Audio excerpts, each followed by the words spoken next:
मैं शुरू करता हूँ अल्लाह के नाम से, वो बड़ा ही निहायत रहम और करम करने वाला है। अल्लाह के सिवा कोई माबूद नहीं और सभी तारीफ अल्लाह ही के लिए है। अबू कतादा रज़ी अल्लाह ताला अन्हो से रिवायत है, उन्होंने फरमाया कि हम हुदैबिया नबी सल्लल्लाहु अलैहि वसल्लम के साथ रवाना हुए और आपके तमाम सहाबा ने अहराम बांध लिया, मगर मैंने अहराम न बांधा। फिर हमें खबर मिली कि मकाम इक्का में दुश्मन मौजूद हैं, लिहाजा हम उसकी तरफ चल दिए। मेरे साथियों ने एक जंगली गधा देखा तो वे एक दूसरे को देखकर हंस से मैंने नजर उठाई तो उसे देखा और उसके पीछे एक घोड़ा दौड़ाया और उसे जख्मी करके गिरा लिया। फिर मैंने अपने साथियों से मदद चाही, लेकिन उन्होंने कोई मदद न की। आखिरकार हम सब ने उसका गोश्त खाया। हमें अंदेशा हुआ कि मुबादा हम रसूलुल्लाह सल्लल्लाहु अलैहि वसल्लम से जुदा रह जाए, लिहाजा मैं कभी अपने घोड़े को तेज चलाता और कभी धीरे। आखिर मुझे आधी रात एक आदमी मिला, जिससे मैंने पूछा कि तूने रसूलुल्लाह सल्लल्लाहु अलैहि वसल्लम को कहाँ छोड़ा है। उसने कहा, रसूलुल्लाह सल्लल्लाहु अलैहि वसल्लम तहिन चश्मे नहर पर छोड़ा था और आपका मकाम सुक्तिया में कैलुल्लाह दोपहर का आराम करने का इरादा था। यह पूछकर मैं फिर चला और आपसे जल्द जा मिला। मैंने कहा, ए अल्लाह के रसूल सल्लल्लाहु अलैहि वसल्लम, मुझे आपके असहाब ने भेजा है और वे आपको सलाम रहमत अर्ज करते हैं। उन्हें यह अंदेशा है कि कहीं दुश्मन उन्हें आपसे जुदा न कर दें, लिहाजा आप उनका इंतजार फरमाएं। तो आपने ऐसा ही किया। फिर मैंने अर्ज किया, ए अल्लाह के रसूल सल्लल्लाहु अलैहि वसल्लम, मैंने एक जंगली गधा शिकार किया था जिसका मेरे पास कुछ गोश्त है। तो रसूलुल्लाह सल्लल्लाहु अलैहि वसल्लम ने अपने सहाबा किराम से फरमाया, खाओ। हालांकि वे सब मुहरिम थे। मुहरिम पर खुद शिकार करने या उसके लिए मदद करने पर पाबंदी है। अगर मुहरिम शिकार का जानवर जानबूझकर या अनजाने में कत्ल कर दे तो उस पर फिदिया जुर्माना पड़ जाता है। अगर शिकार के सिलसिले में मुहरिम ने कोई मदद न की हो, शिकार का गोश्त खाने में कोई हर्ज नहीं। अबू कतादा रज़ी अल्लाह ताला अन्हो से ही एक रिवायत है, उन्होंने फरमाया कि हम लोग नबी सल्लल्लाहु अलैहि वसल्लम के साथ मकाम कहा में मदीने से 3 मील के फासले पर थे। हमें से कोई अहराम बांधे हुए और कोई बगैर अहराम के था। फिर बाकी हदीस बयान फरमाई। इस हदीस में है कि अबू कतादा का कोड़ा गिर गया तो उन्होंने इस सिलसिले में अपने साथियों से मदद मांगी। उन्होंने जवाब दिया कि चूंकि हम अहराम की हालत से हैं, इसलिए तेरी मदद नहीं कर सकते। अबू कतादा रज़ी अल्लाह ताला अन्हो से ही एक दूसरी की रिवायत है कि जब तमाम सहाबा रसूलुल्लाह सल्लल्लाहु अलैहि वसल्लम के पास आए तो आपने फरमाया कि तुम्हें से किसी ने उसको जंगली गधे पर हमले का हुक्म दिया था या उसकी तरफ इशारा किया था। उन्होंने अर्ज किया, नहीं। फिर आपने फरमाया, उसका बाकी गोश्त खाओ। हजरत अबू कतादा की इस रिवायत में है कि सहाबा किराम जंगली गधे को देखकर हंस पड़े। यह हंसना इशारा के लिए न था, बल्कि इजहारे ताज्जुब के तौर पर था। अब्दुल्लाह बिन अब्बास रज़ी अल्लाह ताला अन्हो से रिवायत है कि सब बिन जसामा लयशी ने एक जंगली गधा रसूलुल्लाह सल्लल्लाहु अलैहि वसल्लम को तोहफे में पेश किया गया। उस वक्त आप मकामे वदान में थे तो आपने उसे वापस कर दिया, लेकिन जब आपने उसके चेहरे पर अफसुर्दगी देखी तो फरमाया कि हमने यह सिर्फ इसलिए वापस किया है कि हम मुहरिम हैं। यह जंगली गधा और फिर उसका गोश्त इसलिए वापस किया था कि आपके लिए शिकार किया गया था।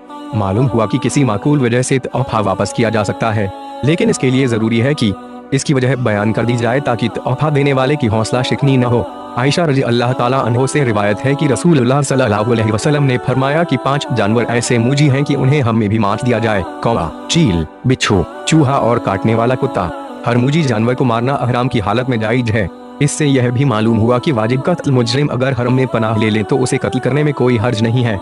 अब्दुल्लाह बिन मसूद रज़ी अल्लाह ताला अन्हो से रिवायत है, उन्होंने फरमाया कि नबी सल्लल्लाहु अलैहि वसल्लम के साथ मिना की एक गार में थे। इतने में सूरह मुरसलात आप पर उतरी, जिसकी आप तिलावत फरमाने लगे और मैं भी आपसे सुनकर याद करने लगा और आपका रुए मुबारक तिलावत से अभी तरोताजा था कि अचानक एक सांप हम लोगों पर कूदा तो नबी सल्लल्लाहु अलैहि वसल्लम ने फरमाया, उसे मार डालो।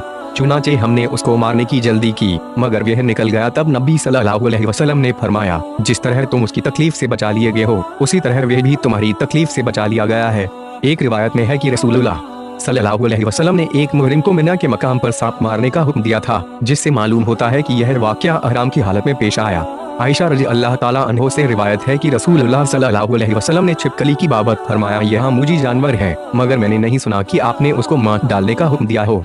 दूसरी रिवायत से मालूम होता है कि रसूलुल्लाह सल्लल्लाहु अलैहि वसल्लम ने छिपकली को मारने का हुक्म दिया है, बल्कि उसके मारने से नवीदे सवाब भी सुनाई है। इब्ने अब्बास रज़ी अल्लाह ताला अन्हो से रिवायत है, उन्होंने कहा कि नबी सल्लल्लाहु अलैहि वसल्लम ने मक्का जीतने के रोज फरमाया, अब हिजरत तिलाई बाकी नहीं रही, अलबत्ता जिहाद कायम और नियत बाकी रहेगी, और जब तुमसे जिहाद के लिए निकलने को कहा जाए तो निकल खड़े हो। इस हदीस में है कि अल्लाह ताला ने मक्का मुकर्रमा की हुर्मत, इज्जत को जमीन और आसमान की पैदाइश के दिन से बरकरार रखा है और क़यामत तक कायम रहेगी। इब्ने बुहैना रज़ी अल्लाह ताला अन्हो से रिवायत है कि नबी सल्लल्लाहु अलैहि वसल्लम ने मकाम लही जमल में अहराम की हालत में अपने सर के दरमियान चिमटे लगवाए। इससे मालूम हुआ कि मुहरिम के लिए खून निकलवाना, ऑपरेशन कराना, रग कटवाना और दांत निकलवाना जायज है, बशर्ते कि किसी हुक्म इम्तनाई का मुर्तकिब ना हो। इब्ने अब्बास रजी अल्लाह ताला अन्हो से रिवायत है, उन्होंने फरमाया कि नबी सल्लल्लाहु अलैहि वसल्लम ने अहराम की हालत में मैमुना रजी अल्लाह ताला अन्हो से निकाह फरमाया। इमाम बुखारी का मुख्य यह मालूम होता है कि मुहरिम निकाह कर सकता है। इमाम साहब के इस मुख्य से इत्तेफाक नहीं किया जा सकता, क्योंकि रसूलुल्लाह सल्लल्लाहु अलैहि वसल्लम ने मुहरिम को ऐसा करने से मना फरमाया है।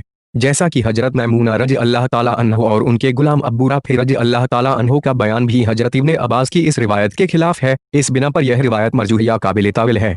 अबू अय्यूब अंसारी रजी अल्लाह ताला अन्हो से रिवायत है कि उनसे पूछा गया कि रसूलुल्लाह सल्लल्लाहु अलैहि वसल्लम अहराम की हालत में सर किस तरह धोया करते थे।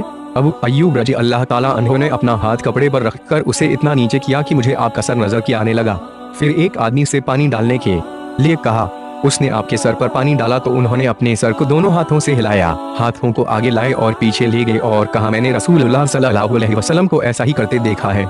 मुहरिम के लिए गुस्ले जनाबत तो बिल इत्तेफाक जायज है, अलबत्ता गुस्ले नजाफत में इख्तिलाफ है। इस हदीस का आगाज यूं है कि हजरत इब्ने अब्बास और हजरत मिस्वर बिन मखरमा का मुहरिम के लिए सर धोने के बारे में इख्तिलाफ हुआ तो उन्होंने हजरत अबू अय्यूब से उसके बारे में पूछा। अनस रजी अल्लाह ताला अन्हो से रिवायत है कि रसूलुल्लाह सल्लल्लाहु अलैहि वसल्लम फतेह मक्का के साल मक्का में दाखिल हुए तो आपके सर पर एक खुद लोहे का टोप था। आपने उसे उतारा तो एक आदमी आपके पास आकर कहने लगा, इब्ने खतल का फिर काबा के पर्दों में लटका हुआ है। आपने फरमाया, उसे वहीं कत्ल कर दो। मालूम हुआ कि दुश्मन के हमले के पेश नजर हिफाजती इक़दामात करना भरोसे के खिलाफ नहीं, नीज मक्का के हरम में शरई हदूद कायम की जा सकती है। डंडा। इब्ने अब्बास रजी अल्लाह ताला अन्हो से रिवायत है, कबीला जुहैना की एक औरत नबी सल्लल्लाहु अलैहि वसल्लम के पास हाजिर हुई और कहा कि मेरी माँ ने हज करने की मिन्नत मानी थी, लेकिन वे हज से पहले ही मर गई, क्या मैं उसकी तरफ से हज करूं? आपने फरमाया, हाँ, तू उसकी तरफ से हज कर। भला बता, अगर तेरी माँ पर कुछ कर्ज होता तो उसे अदा करती? फिर अल्लाह का कर्ज भी अदा करो, उसकी अदायगी तो बहुत जरूरी है। अल्लाह का हक अदा करने में मर्द और औरत सब आगे, यानी मर्द का औरत की तरफ से और औरत का मर्द की तरफ से हज करना बिल इत्तेफाक जायज है। यह भी मालूम हुआ कि मर्द की तरफ से हज करना जायज है। साइद बिन यजीद रजी अल्लाह ताला अन्हो से रिवायत है, उन्होंने फरमाया कि मुझे रसूलुल्लाह सल्लल्लाहु अलैहि वसल्लम के साथ हज कराया गया था, जबकि मैं उस वक्त 7 बरस का था। सही मुस्लिम में है कि एक औरत ने अपना बच्चा उठाकर रसूलुल्लाह सल्लल्लाहु अलैहि वसल्लम से पूछा कि इसका हज सही है? आप रसूलुल्लाह सल्लल्लाहु अलैहि वसल्लम ने फरमाया, हाँ, तुझे इसका सवाब मिलेगा। इससे मालूम हुआ कि बच्चे का हज मशरू है, लेकिन यह हज फर्ज को साकित नहीं करेगा, बल्कि बालिग होने के बाद फर्ज हज करना होगा। इब्ने अब्बास रजी अल्लाह ताला अन्हो से रिवायत की है, उन्होंने फरमाया कि नबी सल्लल्लाहु अलैहि वसल्लम हज से वापस हुए तो उम्मे सनान से फरमाया, तुम्हें हज से किस बात ने रोका था? उसने कहा कि फला आदमी यानी शौहर के हमारे पास 2 ऊंट पानी भरने के लिए थे, एक पर तो वे हज को चले गए और दूसरा खेती करने के लिए था। आपने फरमाया, अच्छा, तुम उम्रे कर लो। रमजान में जो उम्रह करे वह मेरे साथ हज के बराबर होता है। इसका मतलब यह नहीं है कि रमजान में उम्रह करने से हज फर्ज की जरूरत नहीं रहेगी। इस हदीस में सिर्फ सवाब को बयान किया गया है और लोगों को रमजानुल मुबारक में उम्रह करने की तरगीब दी गई है। अबू सईद खुदरी रजी अल्लाह ताला अन्हो से रिवायत है, वे नबी सल्लल्लाहु अलैहि वसल्लम के साथ 12 गज़वात जंगों में शरीक हुए। फरमाते हैं कि मैंने रसूलुल्लाह सल्लल्लाहु अलैहि वसल्लम से 4 बातें सुनी हैं जो मुझे बहुत अच्छी और भली मालूम होती हैं। एक यह कि कोई औरत 2 दिन का सफर बगैर महरम या शौहर के न करे और नमाज असर के बाद सूरज डूबने तक और सुबह की नमाज के बाद सूरज उगने तक कोई नमाज नहीं पढ़नी चाहिए। और 3 ये मस्जिदों में मस्जिद हराम और मेरी मस्जिद और मस्जिद अक्सा के अलावा किसी की दूसरी मस्जिद की तरफ रखते सफर न बांधा जाए। औरतों के साथ हज में भी महरम का होना जरूरी है। जो औरतें किसी अजनबी को महरम बनाकर हज पर जाती हैं वो दुगने गुनाह का इर्तिकाब करती है। एक तो हदीस की खिलाफत और दूसरे झूठ की लानत। ऐसा करना सवाब के बजाय गुनाह का मानना है। अनस रजी अल्लाह ताला अन्हो से रिवायत है कि नबी सल्लल्लाहु अलैहि वसल्लम ने एक बूढ़े को देखा जो अपने 2 बेटों के सहारे चल रहा था। आपने पूछा, इसे क्या हुआ है? कहा कि इसने पैदल जाने की नजर मानी है। आपने फरमाया, यह अपनी जान को तकलीफ दे रहा है, अल्लाह इससे बेनियाज है। फिर आपने उसे हुक्म दिया कि सवार होकर जाए। रसूलुल्लाह सल्लल्लाहु अलैहि वसल्लम ने उसे अपनी नजर को पूरा करने का हुक्म नहीं दिया, क्योंकि ऐसे हालात में सवार होकर हज करना पैदल हज करने से ज्यादा फजीलत रखता है, या इसलिए कि उसमें पैदल चलने की ताकत न थी। उक़बा बिन आमिर रजी अल्लाह ताला अन्हो से रिवायत है, उन्होंने फरमाया कि मेरी बहन ने बैतुल्लाह तक पैदल जाने की नजर मानी और मुझे हुक्म दिया कि रसूलुल्लाह सल्लल्लाहु अलैहि वसल्लम से उसके बारे में पूछूं। चुनांचे मैंने रसूलुल्लाह सल्लल्लाहु अलैहि वसल्लम से सवाल किया तो आपने फरमाया कि वह पैदल भी चले और सवार भी हो जाए। एक रिवायत में है कि वह कमजोरी की बिना पर इस नजर को पूरा करने से लाचार थी। रसूलुल्लाह सल्लल्लाहु अलैहि वसल्लम से उसकी कमजोरी के बारे में शिकायत भी की गई, तब आपने यह हुक्म फरमाया।